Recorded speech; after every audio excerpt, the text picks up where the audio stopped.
আসসালামু আলাইকুম। পবিত্র ঈদ উল ফিতরের শুভেচ্ছা সবাইকে। ঈদ মোবারক। দেশ বিদেশের সবাই জানেন আজকে লন্ডনে ঈদ এবং বাংলাদেশে আগামীকাল সোমবার ঈদ।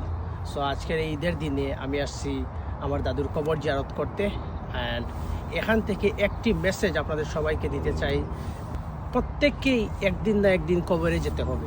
সো আমরা এমন কোনো কাজ করব না, এমন কাউকে কষ্ট দেব না যাতে আমাদের পরকালের জীবন অশান্তির হয়।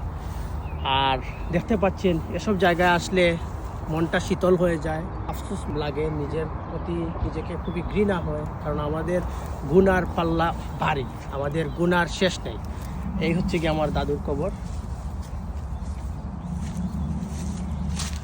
সো যে যেখান থেকে ভিডিওটি দেখতেছেন সবাই দোয়া করবেন আমার দাদুর জন্য, আমাদের জন্য, যাতে আমরা আমাদের পরিবার সবাই ভালো থাকেন, সুস্থ থাকেন, এবং আপনাদের জন্য দোয়া, ভালোবাসা অবিরাম। ধন্যবাদ সবাইকে। আল্লাহ হাফিজ।